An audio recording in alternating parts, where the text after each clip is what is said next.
This 2003 10th anniversary Terminator Cobra in torch red with only 6 miles on it, just under 6 miles, sold for $56,000. If the car looks familiar, it's probably because you may have seen it a year and 2 months ago, where it actually sold for a lot higher price of 74,000, almost 75, right at the top. I'm sure with fees and everything, it crossed the $75,000 mark. But this is the exact same car, and we know that by looking at the window sticker with the VIN number on it. But regardless, this is a beautiful car, and somebody got a really good deal on it by paying $56,000. If we use the inflation calculator, in 2003, $40,900 would have equated to the $66,000 range in 2022 when this car sold originally for the $75,000. So the car had actually appreciated in that regard. Now, if you go to today's sale price, when the car sold in 2023 for $56,000, that's actually a better deal than getting the car new in today's money. So if you do the math, the car had appreciated about $9,000 at the sale price in 2022, and then now selling in 2023 for a loss, it's about $12,500 less than what it would have been if you had bought the car in 2003. Now, some people might think the market is softening, but look at this 2000 Cobra R that sold the same day with more miles on it, and it sold for $153,000. And so in 2000, that would have been about $100,000. So that would swing the argument the other way and say, no, cars are still appreciating. Look at this Cobra R that sold for more than $50,000 over what it would have cost in the year 2000. And so this could turn into an economics lesson and a collector car investment argument very quickly, and that's not really the point of the video. I just wanted to make the point that when you see cars like this, the prices are definitely going to fluctuate, and they will fluctuate depending on who the buyer in the room is with the most money, who wants the car the most, and if there's a bidding war, and all of those things. There is so much to consider in this case. But these are the pictures of the same Cobra with the same window sticker, same VIN number that sold for the $75,000 range last year. And so this car has been in a collection, and all these other cars were in a collection. The Cobra R was in the same collection, I believe, and it just shows that some cars are going to bring different values depending on the buyers who are interested in them. I think the price is softer on this for being a convertible, even though it had sold for the $75,000 range last year. But yes, the used car market is softening, but this is a collector car market too, so you can't really say it. It's really all about what the economy is doing, because art and collectibles are always going to hold value in different ways. So just looking at this Cobra, this is a great opportunity to look at what a brand new 2003 10th anniversary Cobra looks like. Now, there have been a few of these that have had under 6 miles on them, and they've gone for sale for various prices. Even I've seen the coupe going for around $80,000 at one point. And so the prices are definitely going to fluctuate, but what we're really enjoying here is the pictures of the car. Now, if you look at the white piece on the back of the back plastic of the back window there, it's kind of curled up, and this might not matter to some people, but to me, when I saw this car being transported to the Woodward Dream Cruise in Michigan on the car carrier with the rest of the collection of these cars, I saw that top getting whipped around in the wind, and that bothered me because I thought, man, that's original plastic, and the car's a wrapper car, and it's on top of a carrier, and that top's getting all hammered with the plastic on the top, And, some people commented on that video when they saw the cars on the trailer and said that's how they were sent, to the dealerships new. There's nothing wrong with that. But in this case, you have a car that they've intentionally kept the plastic on it for collectability reasons. And now you're seeing that plastic being beat up on a truck. in the wind. That kind of bothered me, but it's still cool to see all these little markings on it. Actually, it looks like there's some swirl marks by the door handle there. I'm not sure if the car has been washed too many times, and there's something else I'll point out about that. But it's so cool to see all these window stickers from the factory, all the stuff that this car came with originally, and every single Mustang came this way. But there are very few, just a handful of them left that still have the markings and plastic on them from the way they came. Now, is this plastic ruining the headlights being on there? It looks like it's peeling off a little bit, and I don't know if they just decided to protect it and leave it on there, or if they started to take it off and realized that it was messing up the lights. I'm not sure. Now, this car is a wrapper car, so that means it is always going to stay in this condition. Nobody is going to buy this car and drive it. This is a piece of history. It's been preserved this way, and it's going to stay this way.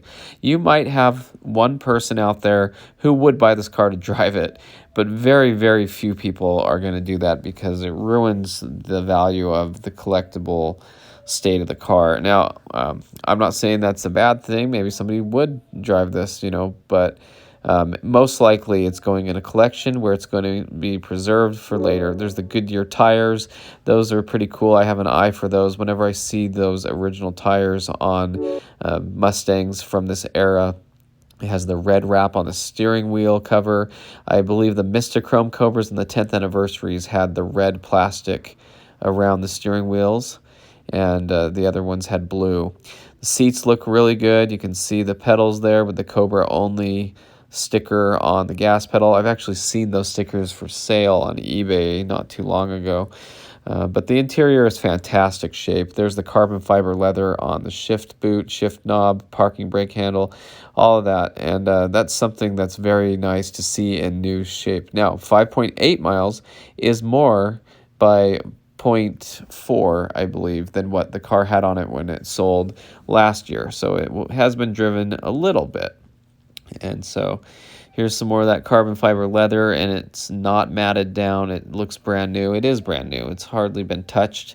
So it's pretty cool to see this preserved in such a nice way. I mean, some people get really angry and say, oh, the seals are dried out. Somebody ruined that car. It's never driven, blah, blah, blah. Not saying that they're completely wrong on that, but this is a museum piece. You have to realize some of these cars were totaled with 10 miles on them when they were brand new. So which is a bigger waste? The one that got totaled with 10 miles, or the one that's sitting with 6 preserved for future generations to enjoy? Collectors are going to disagree on that. Some people who are car enthusiasts are going to say this should have been driven. It's a shame, but it's also, I think, pretty neat to see. Like these floor mats, for example, that have the 10th anniversary logo on them. You can see how the plastic's been cut around the logo. I don't know if that's the way they came, and I don't know if that still has plastic on this VT badge. It looks like it does, because those get marred up in the first few times anybody rides in the car when their feet scratch about. Now, looking at the trunk lid, I noticed there's hard water spots on the inside of the trunk lid, so that shows that the car has probably been washed and not dried completely, and so there's a little bit of damage like the swirl marks I was talking about earlier. Engine bay looks fantastic. Beautiful car. It's nice to see it original like this. My 04 Cobra looks identical to this. It's not been modified. My red 10th anniversary Cobra has been completely modified with a blower swap. I mean, still has the original engine and stuff, but it's cool to see all this original stuff here, emissions, everything, stickers. This is how my 04 looks. And my 04 was actually built by the same team on that SVT plaque, so that's kind of cool. I went out in the garage and looked at it, and those two are the same who built my Cobra engine. That's in my 2004 Cobra that was built in January of 04. And so this is a June 03 build, but the same team happened to build that. So I imagine that team of engineers, the ones who build engines in teams, they probably did a whole bunch in a row, and they made it into different cars over the years. But underside looks really good. I've seen some really low mileage cars that have surface rust on them. This one looks very good. I mean, the mufflers are a little dark on parts of them, but, some of these cars left the factory with a little surface rust on them, especially the solid axle. Looks like a few scratches on the brace there for the convertible brace. Um, that's a convertible only part. Not sure if they were just all in a bin when they were new and they're all scratched up, or if maybe it got scraped on something.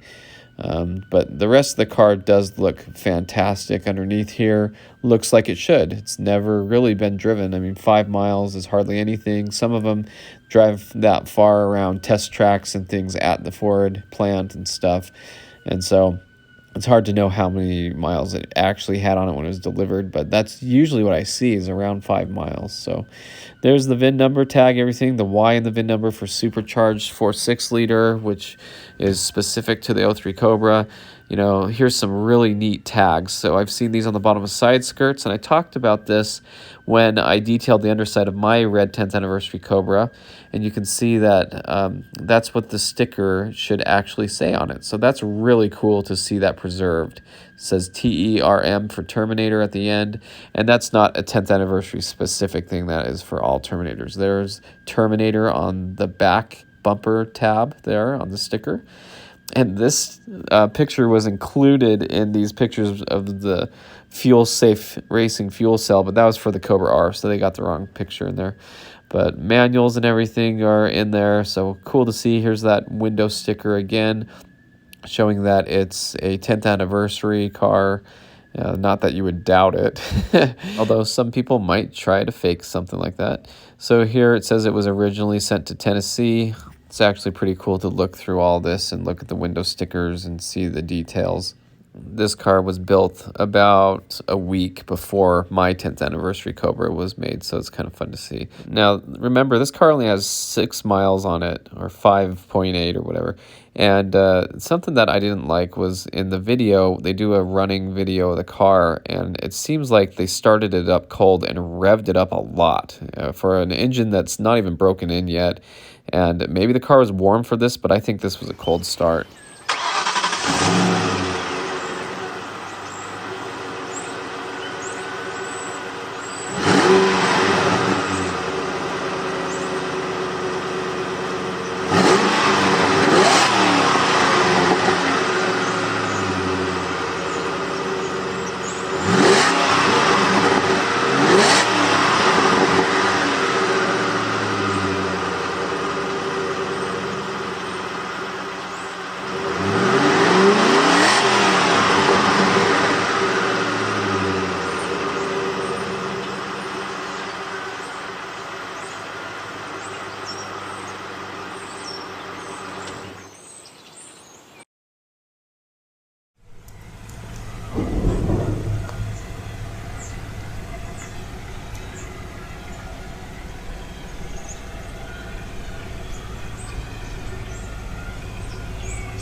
Maybe that was a warm start and you didn't see it, but this is an example of a 5 mile Cobra. This is the coupe that was selling around the $70,000-$80,000 range.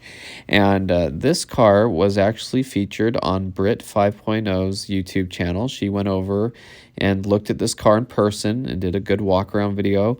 And she's in Utah, northern Utah. I'm in southern Utah. And she went over and was able to talk to the owner when this guy had the car. It's traded hands a couple times since then. And they did a walk-around video of the car, and they started it. And when they started it, it puffed a lot of smoke. Now, maybe the guy had started it, pulled it out of the garage, and then the seals are dried out, and it's leaking oil from the valve seals into the pistons, and now it's like having problems on startup like that, and everything's dried out. I mean, this is a brand new engine. Maybe it hasn't had time to even break in. Maybe it's going to smoke a little like that. It depends on who you ask. But this would support what some people say when the car sits forever, that it could dry out all the seals and stuff in it. But I was alarmed when I saw this.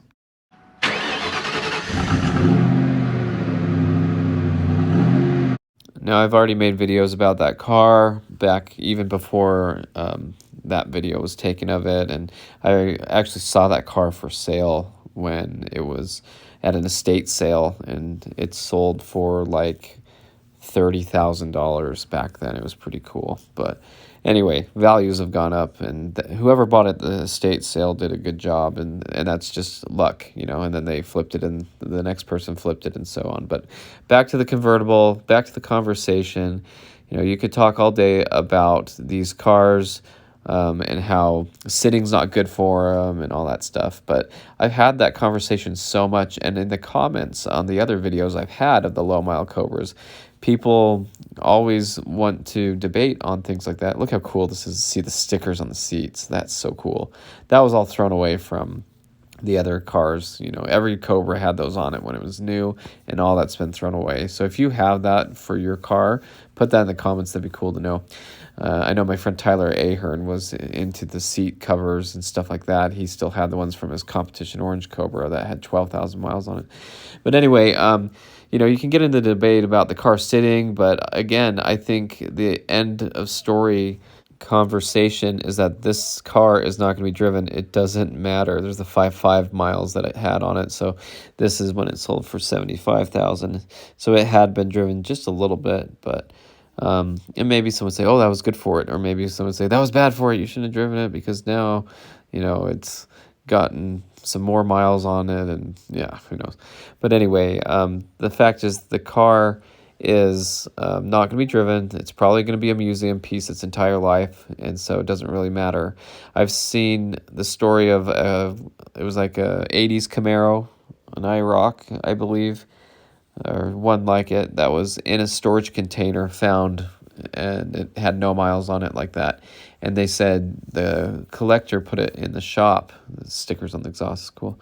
And the collector put it in their shop, and they would go out and just look at it, and all of a sudden there were puddles underneath it because the brake lines were all cracked and deteriorated and stuff. But that car sat in a hot storage container, so all the rubber and bushings and things needed to be replaced. And they did replace them, and it's still a museum piece.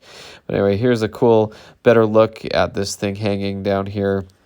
It shows the different SVT people involved that would have signed off on it, but it was blank. So, you know, this is stuff I've never seen before, because I didn't buy my car new, either of my Cobras. And so for those who did, you're really lucky to have seen the car like this. And, you know, most people didn't see it pre-dealer prep. This is before the dealer would have taken all the plastic off. You would have had to ask the dealer to leave it in the plastic for you if you wanted it that way, and most people did not have that done. So this is kind of cool to see, and most people who even bought their car new had never seen their car in this state. But, you know, shipping plastic all over, it's kind of cool. You can see there's like tape stuck between the bumper and the fender there on the front. I saw a Bullet Mustang with 5,000 miles. I actually test drove it, and it still had some of that blue tape there, so that was kind of interesting to see. The plastic, or I think it was actually plastic. But yeah, there's the headlights, and they still have the residue stuff on them. Again, not sure if they're just leaving it on there because they want to, or just because taking it off was ruining the lights. But anyway, cool car to see. Interesting on the value. I think the market is softening, but I also think that collectors will buy their cars and put their money into stuff like this because they know the dollar is losing value, so they want to invest it into collectibles. So I wouldn't exactly say that this sale price of $56,000 is a reflection of the car dropping in value completely. I mean, maybe some people are scared to buy right now, but obviously that Cobra R still brought a lot of money. So anyway, put in the comments what you think. And, you know, this has been a fun video to make. It's been fun to look at this car and see a lot of pictures of a brand new '03 Cobra, especially a 10th anniversary. And so I have quite a few videos of cars in the wrapper like this, brand new 5 mile Cobras and Cobra Rs and stuff. And there's lots of really interesting debates and comments in the comment section. And so it's always fun to read through all that, and you can't really remember the entire arguments that have been made, but there's lots of comments on those videos. So if you want to check out those other videos and read through the comments, I think there's a lot of good insight there and a lot of good things that people are saying. Of course, there's the haters that are saying, oh, that car's, dropping in value. I told you, It's like some people want to see these drop in value, but I mean, come on, it's a collectible car. It's a neat car. All Cobra owners should be happy to see their cars rise in value and see examples of cars like theirs go up in value. And, most of the people who are angry about it are people who don't own one, who want to buy one but can't afford one, or are people that are just flat out jealous because they hate seeing these cars go up in value. So put in the comments what you think. There's the carpet falling down there on the gas pedal. That was actually a recall. You're supposed to put some Velcro in there, and that might even be the Velcro strip behind it. But anyway, thanks for watching. I hope you enjoyed the video, and stay tuned for more Mustang content.